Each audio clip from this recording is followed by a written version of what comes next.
നിങ്ങൾക്ക് വിശ്വസിക്കാം, ഈ നാട്ടിലെ CS സെന്ററിന് നിങ്ങളൊന്ന് ഇടറി വീഴുമ്പോ CS സെന്ററിലെ പ്രിയപ്പെട്ട വോളണ്ടിയർമാർ നിങ്ങളുടെ അടുത്ത് വന്ന് നിങ്ങളെ ചേർത്ത് പിടിക്കും.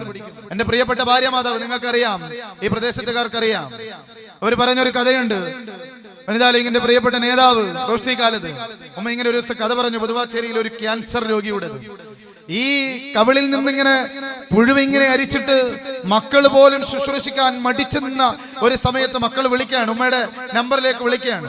ഉടനെ ചക്കരക്കല്ലിലെ CS സെന്ററിന്റെ PTHന്റെ വോളണ്ടിയർമാരെ വിളിച്ച് അവർ പോയി മനോഹരമായി ഈ മുഖത്തെ പുഴു ഉൾപ്പെടെ എല്ലാം ക്ലീൻ ചെയ്തിട്ട് സ്വന്തം പിതാവിനെ ഏറ്റവും മനോഹരമായ രീതിയിലാക്കിയപ്പോ നിറക്കണ്ണുകളോടെ ആ മകൻ വിളിച്ചുമ്മയോട് പറഞ്ഞത്, ഞാൻ നിങ്ങളെ പറ്റിയത് കരുതിയത് ഇങ്ങനെയല്ല കേട്ടോ, ഞാൻ മുസ്ലിം ലീഗിനെ പറ്റി കരുതിയത് ഇങ്ങനെയല്ല കേട്ടോ, ഒരു കമ്മ്യൂണിസ്റ്റ് കുടുംബമാണ്.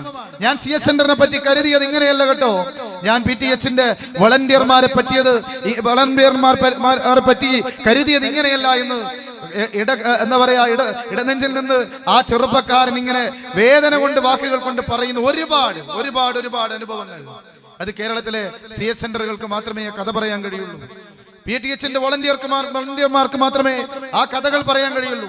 പ്രിയമുള്ളവരെ, വിശ്വസിക്കാം, കാലം എത്ര കഴിഞ്ഞാലും ഈ കേരളത്തിന്റെ ഏത് കെട്ട സാഹചര്യത്തിലും നമുക്ക് CS സെന്ററിന്റെ സ്ഥാപനങ്ങൾ ഉണ്ടാകുന്നിടത്ത് പ്രിയരെ, നമ്മൾ ഒരു തരത്തിലും ഒരു അനാഥത്വം അനുഭവിക്കേണ്ടി വരില്ല, ഒരു പ്രയാസം അനുഭവിക്കേണ്ടി വരില്ല എന്ന് നമുക്ക് ഉറച്ചു വിശ്വസിക്കാം. അതുകൊണ്ട് CS സെന്റർ അതിന്റെ സ്ഥാപനങ്ങൾ വളരേണ്ടത്, അതിന്റെ മറ്റ് സൗകര്യങ്ങൾ വിപുലീകരിക്കേണ്ടത് അത് കേവലം മുസ്ലിം ലീഗിന്റെയോ അല്ലെങ്കിൽ CS സെന്ററിന്റെ ഭാരവാഹികളുടെയോ മാത്രം ആവശ്യമല്ല, നമ്മുടെ ഓരോരുത്തരുടെയും ആവശ്യമാണെന്ന് നമ്മൾ എങ്ങനെ മക്കളെ പ്രതീക്ഷയോടുകൂടി നോക്കി വളർത്തുന്നു, നമ്മുടെ ജീവിതത്തിന്റെ അവസാന കാലത്തേക്ക് അവരെ പ്രതീക്ഷയോടുകൂടി നോക്കി കാണുന്നുവോ, അതിനേക്കാൾ പ്രതീക്ഷയോടെ വിശ്വാസത്തോടു കൂടി നമുക്ക് CS സെന്ററിന്റെ പ്രവർത്തനങ്ങളെ നോക്കിക്കാണാം. അത് മുസ്ലിം ലീഗിന്റെ രാഷ്ട്രീയ ശൈലിയാണ്. ഞാൻ ഉസ്മാൻ സാഹിബിനോട് വരുമ്പോൾ പറയായിരുന്നു, ഇന്ന് കേരളത്തിൽ 57 ഐക്യ കേരളം പിറവികൊണ്ടതാണ്.